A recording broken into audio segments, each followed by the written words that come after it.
Assalamualaikum viewers, please like, share and subscribe this channel. Links of files used in this video are given in description. Today's lecture is about flame photometry and we shall discuss in this lecture about the basic principle of flame photometry. So flame photometry is actually the application of atomic spectroscopy and if we see that whenever there is atomic spectroscopy then always some heating source is used. तो ये जो heating source होगा ये actually जो आपका sample in the form of molecule है उसको atoms में कन्वर्ट करेगा।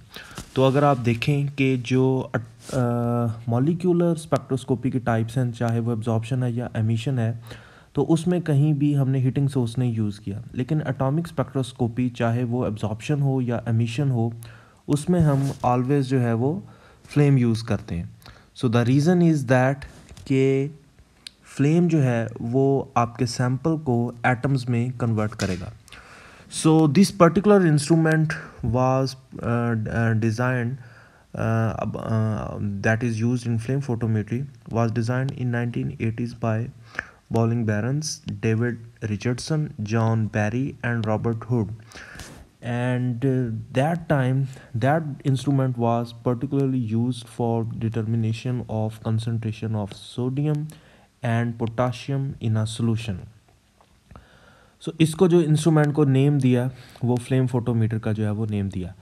Now what is the basic principle of this technique. So इसमें हम ये करते हैं कि जो सैंपल होता है हमारा वो लाइट जो है वो एमिट करता है।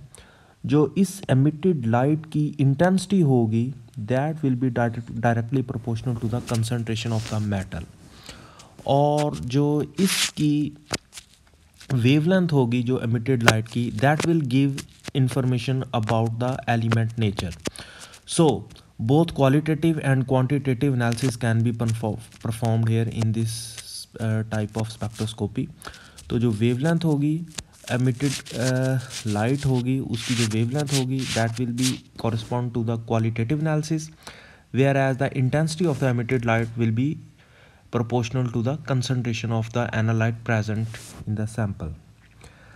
यहाँ पर एक थोड़ी सी मिस्टेक है कि flame photometry is the branch of atomic absorption, never. ये एटॉमिक स्पेक्ट्रोस्कोपी की टाइप है और एटॉमिक स्पेक्ट्रोस्कोपी में एटॉमिक एमिशन की टाइप है, ना कि एब्जॉर्प्शन की। So here is the mistake that you have to rectify it.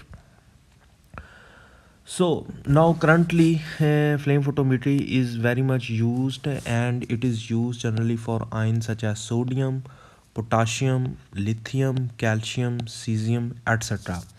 And International Union of Pure and Applied Chemistry Committee on Spectroscopic Nomenclature devise a special name for this technique which is called as flame atomic emission spectrometry, or it is also called as FEAS.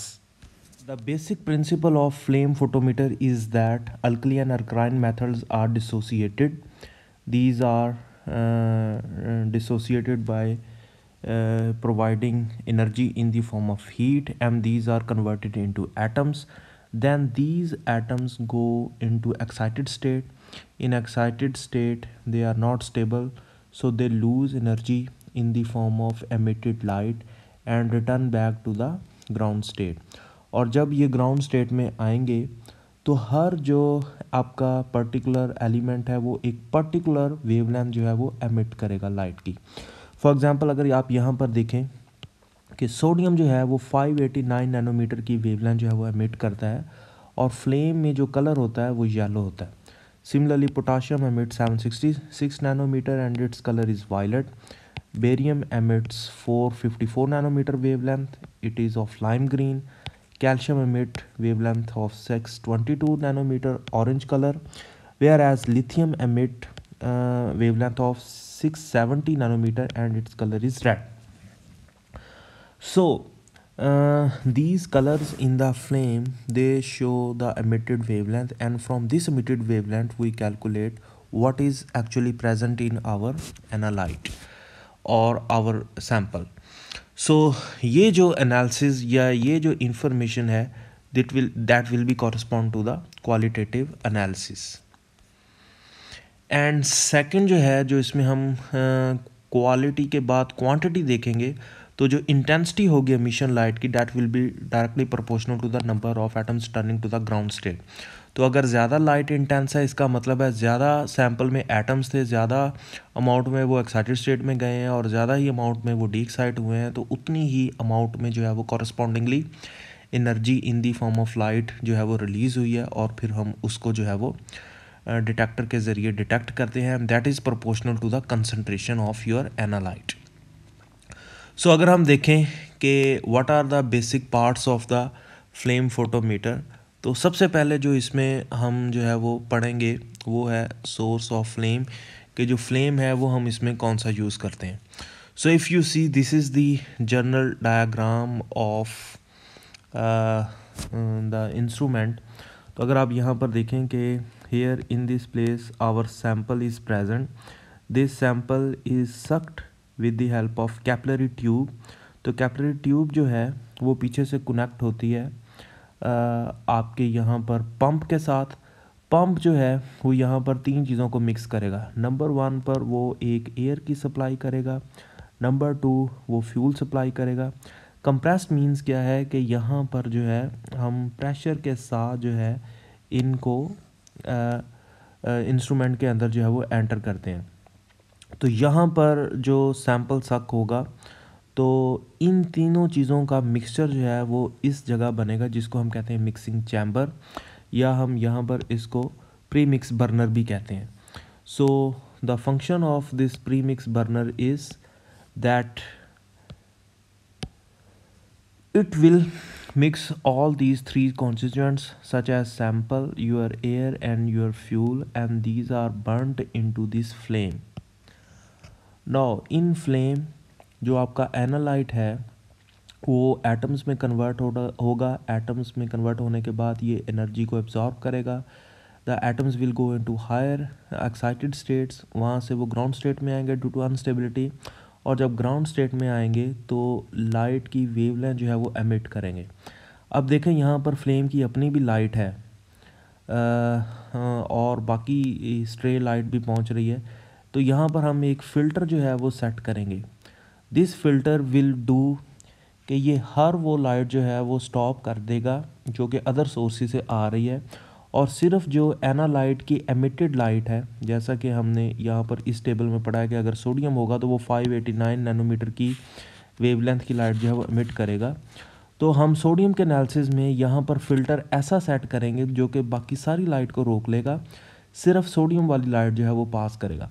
सो इस तरह उसके बाद यहाँ पर ये detector पड़ा है, इसके बाद एम्पलीफायर है, और यहाँ पर जो सिग्नल है वो इन दी फॉर्म ऑफ ग्राफ जो है वो यहाँ पर प्लॉट होगा।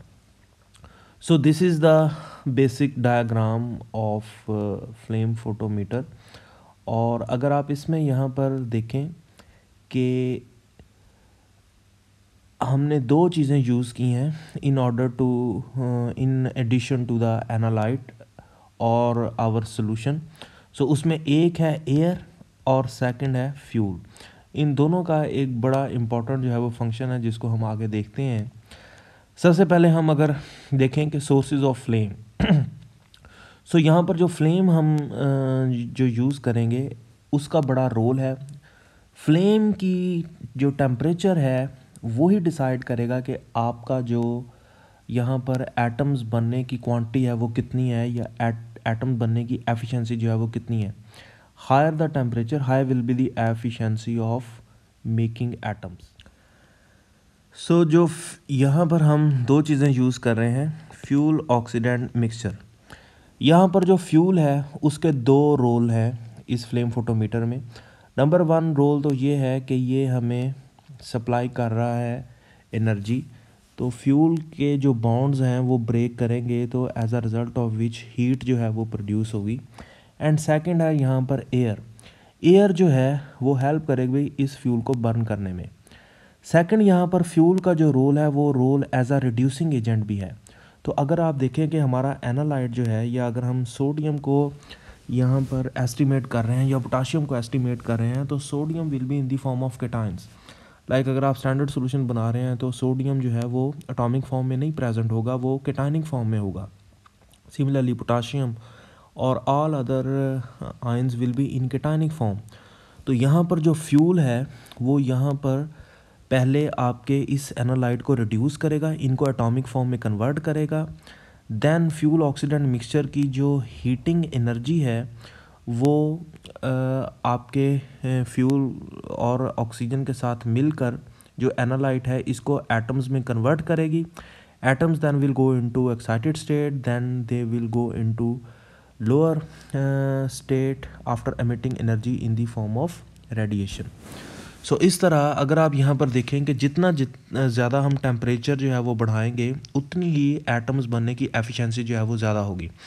Now what we are doing कि यहाँ पर हम नेचुरल गैस ले रहे हैं, तो नेचुरल गैस जो है वो बेसिकली मीथेन होती है, लेकिन अगर हम उसको रिप्लेस करें प्रोपेन से जो कि ज़्यादा स्ट्रॉन्ग रिड्यूसिंग एजेंट है, और फिर प्रोपेन को हम hydrogen then acetylene, and after then we are stopping at cyanogen which is the most strong reducing agent and also have triple bond in it, so it has a lot of energy in the form of heat.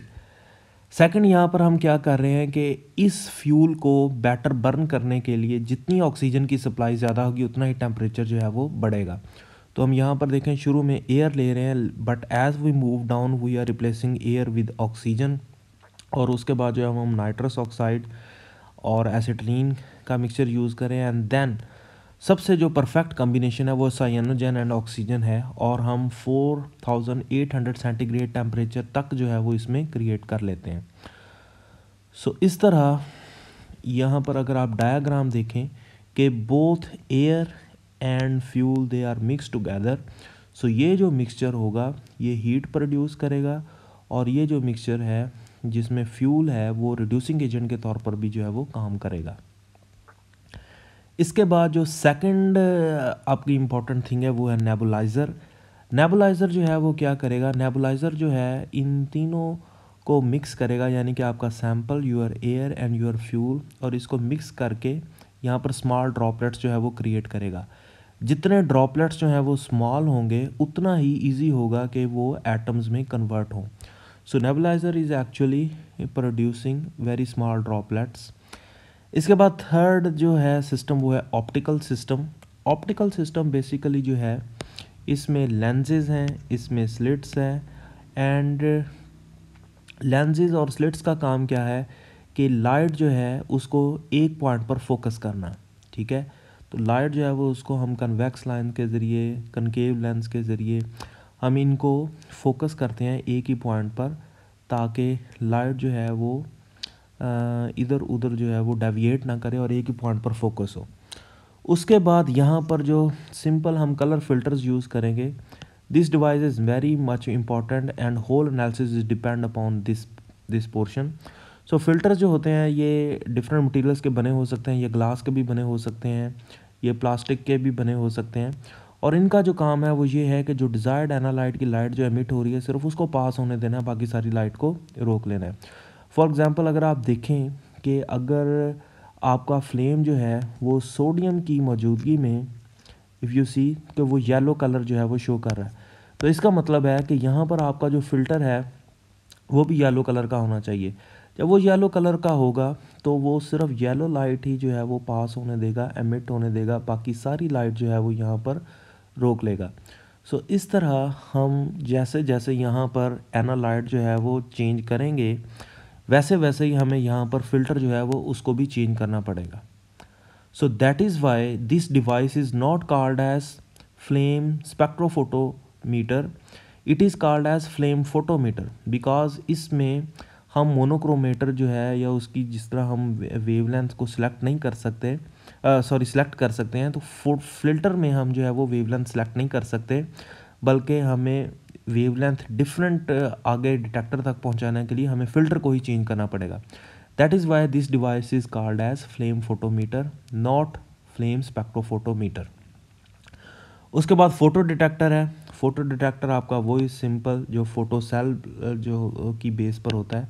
So it is just like a photo cell, तो वो detector के तौर पर काम करता है, और आगे जो है वो फिर सिग्नल जो है वो हम रीड आउट डिवाइस तक जो है वो भेज देते हैं. Next we shall discuss about the working procedure. तो अगर हम वर्किंग प्रोसीजर की बात करें तो यहाँ पर हम जो है वो सैम्पल सॉल्यूशंस और स्टैंडर्ड सॉल्यूशंस बनाएंगे like we do in real analysis. तो either we shall make them in distilled water, और या फिर हम जो है यहाँ पर ज़्यादा सेंसिटिविटी क्रिएट करने के लिए we shall use here a de ionise water. De ionise water जो है it is better than the distilled water. Distilled water में फिर भी कोई आयंस हो सकते हैं, लेकिन डी आयोनाइज वाटर जो होता है उसमें हम डिस्टिल्ड वाटर को यूज़ करते हैं and then it is finally pass through cation and anion exchange resins. तो as a result of which जो हमें फाइनली वाटर मिलेगा उसमें आयंस बिल्कुल नहीं होंगे, और जब आयंस जो हैं वो नहीं होंगे so as a result of which होगा क्या कि जो आपका एनालिसिस है उसमें कोई इंटरफेरेंस नहीं होगी, और जो एनालाइट होगा जस्ट वही प्रेजेंट होगा, और सिग्नल हमें जो है वो सिर्फ़ और सिर्फ एनालाइट का जो है वो मिलेगा। तो इसलिए सबसे पहले हम सॉल्यूशंस यहाँ पर जो है वो डिस्टिल्ड वाटर की बजाय हम डी आयोनाइज वाटर में जो है वो बनाएंगे। नेक्स्ट जो है वो ये है कि हम एयर और गैस का जो फ़्लो है उसको मेंटेन करेंगे और एक प्रेशर डेवलप करेंगे ताकि कोई फ्लक्चुएशंस फ्लेम में ना हो, और इसको हम 5 मिनट तक जो है वो बगैर किसी injection of our analyte solution जो है हम इसको ऑपरेट करेंगे। आफ्टर देन जो हमारा एनालाइट है उसके अकॉर्डिंग जो है वो हम फ़िल्टर को सेट करेंगे, और अगर आपने सोडियम का एनालिसिस करना है तो हम सोडियम वाला फ़िल्टर यूज़ करेंगे। वो सिर्फ सोडियम की लाइट जो मिट हुई है 589 नैनोमीटर पर वही जो है वो आगे पास ऑन करेगा डिटेक्टर तक, बाकी सारी लाइट जो है वो रोक लेगा। तो depending upon which type of analyte we are using we will use that filter. इसके बाद यहाँ पर जो है वो लिखा हुआ है गैल्वानोमीटर है, लेकिन आजकल के जो इंस्ट्रूमेंट्स हैं वहाँ पर डायरेक्ट डिजिटल मीटर की फॉर्म में रीडिंग आती है। तो इसमें हम सेटिंग मीटर की इस तरह करेंगे कि जब हम ब्लैंक सॉल्यूशन रखेंगे तो रीडिंग शुड बी 0। तो ये बिल्कुल ऐसा ही है कि अगर फॉर एग्ज़ाम्पल आपका जो है वो यहाँ पर आपने सॉल्यूशन बनाया है इन डी आयोनाइज वाटर और डिस्टिल्ड वाटर, लेकिन उस डी आयोनाइज वाटर या डिस्टिल्ड वाटर में भी कुछ आयंस अगर एक्सीडेंटली मौजूद हैं तो हम क्या करेंगे कि यहाँ पर मैनुअली हम ख़ुद जो है वो ऑटो ज़ीरो कर देंगे इंस्ट्रूमेंट को, ताकि उससे होगा क्या कि जो थोड़े बहुत आयंस हैं भी तो वो उनको कैलकुलेशन में ना लेकर आए। सो इस तरह हम मैनुअली जो है वो रीडिंग 0 पर करेंगे। Similarly at the other extreme हम क्या करेंगे, जो हमारे पास मैक्सिमम कंसंट्रेशन वाला सोल्यूशन होगा उसको लेंगे और हम फुल स्केल रीडिंग लेंगे। फॉर एग्जांपल अगर आपने 100 ppm वाला सोल्यूशन मैक्सिमम कंसंट्रेशन वाला स्टैंडर्ड बनाया है तो आपका जो डिस्प्ले है उसमें रीडिंग भी 100 आनी चाहिए, या अगर आपका मैक्सिमम कंसंट्रेशन वाला सोल्यूशन 10 ppm का है तो तब भी आप जो मीटर पर रीडिंग है वो 100 सेट करें। इस तरह अब क्या होगा कि जब आप ब्लैंक रखेंगे तो रीडिंग आपकी 0 आएगी, और जब आप मैक्सिमम कंसंट्रेशन वाला रखेंगे तो रीडिंग जो है वो फुल स्केल आएगी। तो बाकी जो स्टैंडर्ड्स हैं उनकी रीडिंग इन बिटवीन आएगी। तो इस तरह हमारा जब आप ये करेंगे तो इट मीन्स कि now our instrument is ready और उसकी कैलिब्रेशन जो है वो हो चुकी है। तो यहाँ पर यही स्टेप जो है वो दोबारा भी हम रिपीट करेंगे। इसके बाद हम क्या करेंगे कि सब फर्स्ट ऑफ ऑल जो है वो हम स्टैंडर्ड सॉल्यूशंस जो हैं उनको फ्लेम के अंदर जो है वो पास करवाएंगे, यानी कि सबसे पहले हम स्टैंडर्ड्स की रीडिंग्स लेंगे और after the readings of standard we shall take the sample solution, फिर हम उनकी रीडिंग्स लेंगे and we can take like average of 3 readings, तो हम जो है वो उसको यूज़ कर सकते हैं। After then we shall use the mean of these values and then the graph is plotted. तो यहाँ पर अगर आप देखें कि यहाँ पर हम जो है एक्चुअली एमिशन को कैलकुलेट कर रहे हैं इस केस में। It is just like the UV visible spectrophotometer, वहाँ पर हम जो है वो यूज़ करते हैं एब्जॉर्प्शन, लेकिन इस केस में हम यहाँ पर एमिशन नोट करेंगे और यहाँ पर वही कंसंट्रेशन होगी एनालाइट की, and this is your calibration curve. और इस कैलिब्रेशन कर्व से जो है वो फिर हम अननोन जो एमिशन है उससे हम परपेंडिकुलर ड्रा करेंगे लाइक दिस, और वहाँ से हम नीचे आएंगे तो हमें यहाँ पर इस पॉइंट पर जो अननोन कंसंट्रेशन है आपके सैंपल एनालाइट की वो हमें मिल जाएगी। of analyte. Next if you see what is happening chemically, या जो प्रोसेस है वो इंस्ट्रूमेंट के अंदर जो है वो कौन सा हो रहा है। देखिए जो पहली डायग्राम है उसमें हमने इंस्ट्रूमेंटेड डिटेल पढ़ी है, लेकिन what is actually happening chemically, तो उसमें अगर आप देखें कि यहाँ पर ये हमारा सॉल्यूशन है, यहाँ से जो है ये सक हुआ है और नेबुलाइज़र ने इसको मिस्ट या एरोसोल में कन्वर्ट कर दिया है। नाउ ये मिस्ट जो है वो इन दी फॉर्म ऑफ वेपर्स जो है वो कन्वर्ट होएगी by supplying the temperature from the flame, और अल्टीमेटली यहाँ पर पहले डीसॉल्वेशन होगी, यानी कि जो आपका सॉल्वेंट है वो रिमूव होगा और आपके यहाँ पर पार्टिकल्स जो हैं वो बनेंगे। उसके बाद ये पार्टिकल जो है वो वेपर फेज़ में जाएंगे। जब वेपर फेज़ में जाएंगे तो वहाँ पर now finally they will be converted only into the molecules, तो बाकी हर स्पीशी जो है वो रिमूव हो जाएगी, तो they will be converted into molecules. And then in the presence of flame, क्योंकि इस फ्लेम में जो है वो रिड्यूसिंग एजेंट भी होता है, तो यहाँ पर ये मॉलिक्यूल्स जो हैं वो डिसोसिएट करेंगे, they will break and finally they will be converted into atoms. ये जो एटम्स हैं then they will again absorb energy from the flame and they will go into this excited state.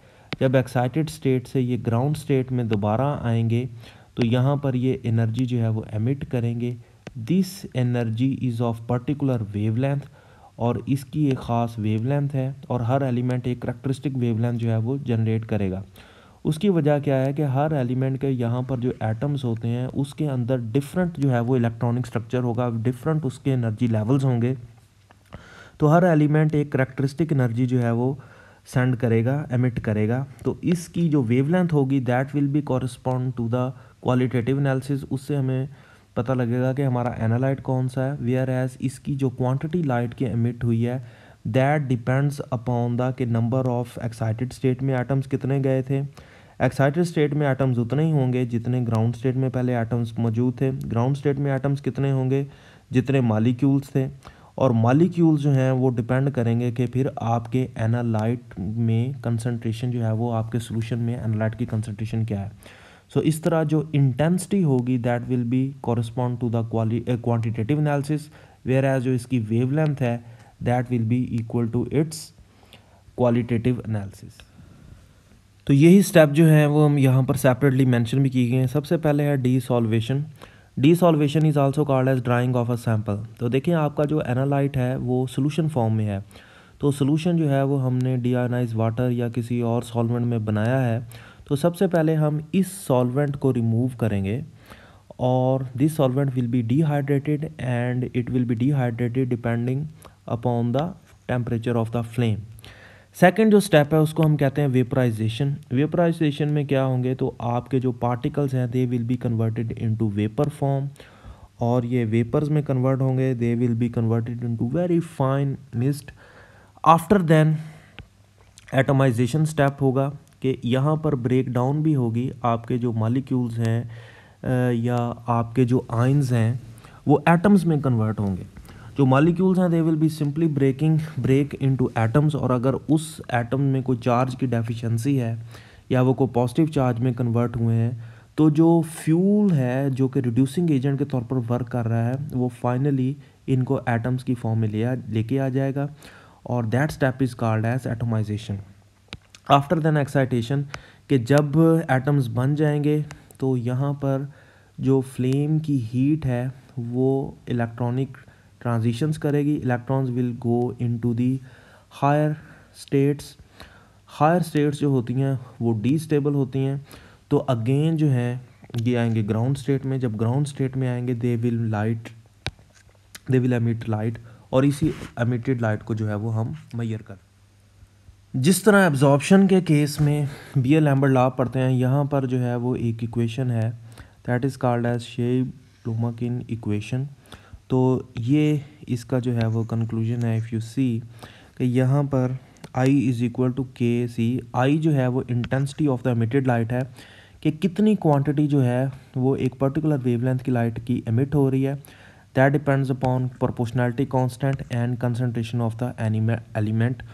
तो हमने यहाँ पर जो इंटेंसिटी है वो directly proportional to the concentration of your analyte है। सो ये इस इक्वेशन की जो है वो समरी है। यहाँ पर अगेन देखें कि वही डिफरेंट वेवलेंथ्स जो है वो डिफरेंट कलर ऑफ फ्लेम जो है वो प्रोड्यूस करती हैं, जैसे कि ऊपर मेंशन किया गया है। तो यहाँ पर अगेन वो एक डिफरेंट वे से जो है वो एक्सप्रेस किया गया है, जस्ट फॉर योर मेमोरी, ताकि आपको याद रहे कि कौन सा। देखें, जब तो अगर तो आपको एनालाइट का पता है तो फिर तो आपको ये याद रखने की ज़रूरत नहीं है कि कौन सा फ़िल्टर आपने यूज़ करना है।